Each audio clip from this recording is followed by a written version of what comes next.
Hello my dear students, welcome you all to my YouTube channel Muktas Education. आज चल अष्टम श्रेणी विज्ञान बही चैप्टर 17 तारका सौर जगतर बही अभ्यास कार्य गुड़ी डिस्कसन करिबा। प्रथम देख एक नंबर कौन क्वेश्चन अच्छी निम्नलिखित मध्य किए सौर जगतर अंतर्भुक्त नुहे यार उत्तर हम तारका पुंज। बी देख निम्नलिखित मध्य केउंटी गोटे सौर ग्रह नुहे यार ठीक उत्तर हम सीरियस। सी नंबर निम्नलिखित मध्य केउंटी गोटे तारा ठीक उत्तर हम ध्रुव तारा। एवं डी नंबर प्रश्न देख भूगर्भ में गच्छित तैल खनिर संधान रे केउ उपग्रह भूमिका गुरुत्वपूर्ण एवं ठीक उत्तरटी हम सुदूर संधानी उपग्रह। वर्तमान 2 नंबर प्रश्न देख गोटे बा दुईटी पदरे उत्तर दियो। चंद्र कहार आलोक आलोकित हुए? चंद्र सूर्यर आलोक आलोकित हुए। सूर्य ठारू दूरतम ग्रहर नाम कौन? सूर्य ठारू दूरतम ग्रह हेउची नेपच्यून। केउ ग्रहर रंग लाल दिसे? मंगल ग्रहर रंग लाल दिसे। निर्दिष्ट आकृति रे सजा जीवा भली देखा जाउथबा तारा मानकु कौन कहा जाए? तार ठीक उत्तर हेउची सेमानकु तारका पुंज कहा जाए।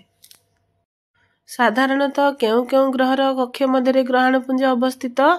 मंगल और बृहस्पति ग्रहर कक्ष मध्य ग्रहण पुंज अवस्थित। वर्तमान 3 नंबर प्रश्न देख पिला माने निम्न रे दिया जाइथबा उक्ति गुडी करे ठीक बा भूल लिखिबा। ध्रुव तारा सौर जगतर एक सदस्य, यह भूल अटे। सौर जगतर क्षुद्रतम ग्रह हेउची बुध, ठीक अटे। अमावास्या दिन सूर्य पराग घटिबार संभावना अछि, ठीक अछि। एवं सीरियस कालपुरुष मंडल निकट रे देखा जाए, यह मध्य ठीक अछि। 4 नंबर प्रश्न देख क स्तंभर उपयुक्त पद सहित ख स्तंभर उपयुक्त पद को मेल कर। धूमकेतुर अंश हेउची उल्का, स्फुटनिक कृत्रिम उपग्रह, नक्षत्रपुंज हेउची कालपुरुष एवं तारका हेउची ध्रुव तारा। 5 नंबर प्रश्न देख आकाश रे संध्या तारा रूपे किए केतेबेले और केउ दिगरे देखा जाए? आकाश रे संध्या तारा रूपे शुक्र ग्रह सूर्यास्त पर पश्चिम दिगरे देखा जाए अथवा सूर्योदय पूर्वरु 2-3 घंटा पर्यंत प्राय 47 डिग्री दिग्बलय मध्य याकू देखि हबो। परवर्ती प्रश्न देख सौर जगतर बृहत्तम ग्रहर नाम, सर्वाधिक उपग्रहधारी ग्रहर नाम लेख। सौर जगतर बृहत्तम ग्रहर नाम बृहस्पति एवं सर्वाधिक उपग्रहधारी ग्रहर नाम मध्य हेउची बृहस्पति। तारकापुंज कहिले कौन बुझ? दुईटी तारकापुंजर नाम लेख। महाकाश रे विभिन्न आकार रे सज्जित होई देखा जाउथिबा तारा गुडी को तारपुंज, तारकापुंज, नक्षत्रपुंज बा नक्षत्र मंडल कहा जाए। दुईटी तारकापुंजर नाम हैला सप्तर्षि मंडल और कालपुरुष। धूमकेतुर गठन लेख, यार लांज सबु बेले देखा जाए कि? धूमकेतुर दुईटी अंश थाए, मुंड और लांज। धूमकेतु मुंडर व्यास प्राय 10 किलोमीटर और पुछर लंबा 1000 किलोमीटर होई पारे। धूमकेतु गुड़िक छोट पत्थर खंड, धूलिकणा एवं गैस रे भर्ती। लांज अंशटी एमोनिया, मिथेन, जलीय बाष्प और बरफ कणा रे पूर्ण। धूमकेतु सूर्यर निकटतर हेबा बेले लांजटी सूर्यर विपरीत दिगरे सर्वदा रही थाए एवं सूर्य ठारू अनेक दूर को चली गले लांजटी प्राय देखा जाए नाही। उल्का कहले कौन बुझ? ओ उल्का उल्कापिंड मध्य प्रभेद लेख। ताले प्रथमे देखिबा उल्का काहाकू कहिबा? अंधार राति रे जे महाकाशीय वस्तु आलोकर झलक सृष्टि करी भूपृष्ठ आड़कू पड़िबार देखा जाए सेगुडी को उल्का कहंती। उल्का एवं उल्कापिंड मध्य पार्थक्य देख। अंधार राति रे जे महाकाशीय वस्तु आलोकर झलक सृष्टि करी भूपृष्ठ को खसे ताकू उल्का कहंती। वायुमंडल सह घर्षण हेबा परे उल्कार किछि अंश संपूर्ण पड़ी न जाई भूपृष्ठ रे पड़ंती। सेगुडिक ठंडा होला परे पत्थर आकार रे पड़ी रुहंती, याकू उल्कापिंड कहा जाए।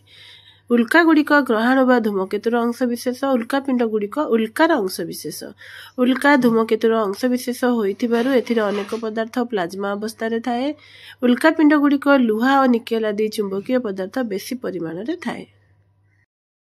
कृत्रिम उपग्रह और प्राकृतिक उपग्रह मध्य दुईटी पार्थक्य लेख। कृत्रिम उपग्रह गुड़िकर कक्षर आकार ढेर कम, प्राकृतिक उपग्रह कक्षर आकार ढेर बड़। कृत्रिम उपग्रह संख्या बढ़ाई हब कारण एगुड़िक मनुष्यकृत। प्राकृतिक उपग्रह संख्या मनुष्य चाहिए बढ़ाई पारिब नाही, एगुड़िक मनुष्यकृत नुहे।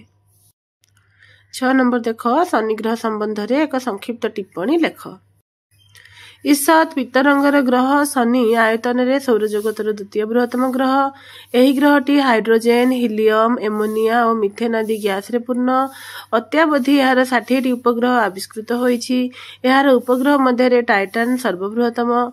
शनि एक बलय ग्रह कारण यार बलय रही। बलय गुड़िक धूलिकणा, प्रस्तर खंड, बरफ कणा को नहीं गठित। बलयटी शनि ग्रह चारिपटे पतला चक्री परी घुरुछि।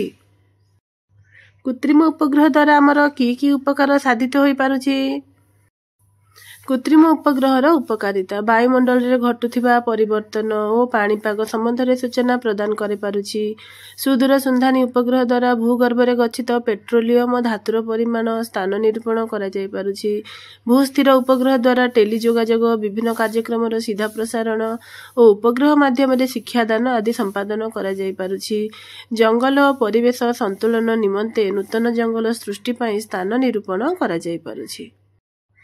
8 नंबर देख, तुम उत्तर खातार 2टी नक्षत्र मंडलर रेखांकित चित्र अंकन कर। देख पिला माने एही भली 2टी तारका पुंजर चित्र तुम बही रे अछि। प्रथम बाँ पटर अछि हमर सप्तर्षि मंडल ध्रुव तारा चारि पाखरे गति करुथिबार पिक्चर एवं डाहाण पटे अछि हमर कालपुरुष मंडल और सिरियस। तुम 2टी पिक्चर कोन करिवो तुम खातार तयारी करिवो। वर्तमान देख, गोटे ग्रहर व्यासार्ध अन्य एक ग्रहर व्यासार्धर 10 गुण। बड़ ग्रहटीर आयतन केतोटी सान ग्रहर आयतन सह समान हेबो हिसाब कर। मनेकर सान ग्रहर व्यासार्ध r तो बड़ ग्रहर व्यासार्ध 10r। ग्रह मानकु गोलक मन कले v1 सान ग्रहर आयतन और v2 बड़ ग्रहर आयतन हेले v2 by v1 equal to 4/3 pi 10r³ by 4/3 pi r³ अर्थात 1000 r³ by r³ को r³ कटि जिवो तेणु 1000 अर्थात 1000टी सान ग्रहर आयतन बड़ ग्रहर आयतन सह समान हेबो। शेष प्रश्न देख, चंद्रकलार ह्रास वृद्धि संबंध में एक संक्षिप्त आलोचना कर। चंद्रर निजस्व आलोक नहीं। चंद्र सूर्य आलोक रे आलोकित। सूर्यालोक चंद्रर जेतिकी अंश रे पड़ी आम पर्यंत प्रतिफलित होई आसे आमे चंद्रर सेतिकी अंश देखु। अमावास्या ठारू पूर्णिमा पर्यंत प्राय 15 दिन चंद्रर उज्जवल अंश धीरे धीरे बढ़े एवं पूर्णिमा पर ठारू अमावास्या पर्यंत धीरे धीरे कमे। चंद्रर आकृति रे एपरि परिवर्तन को चंद्रकलार ह्रास वृद्धि कहती। चंद्रकलार ह्रास वृद्धि फल रे पूर्णिमा दिन पूर्ण चंद्र देखा जाए और अमावास्या दिन चंद्र आदौ देखा जाए नहीं। ताहले पिला माने उत्तर गुडी को तुम लिखि नबो। वीडियो को भल लागले लाइक शेयर कमेंट करिवो, सब्सक्राइब करबा को जमा भूलिबनी एवं वीडियो को मूलरु शेष देखिथिबारु तुम समस्तଙ୍କୁ थैंक यू।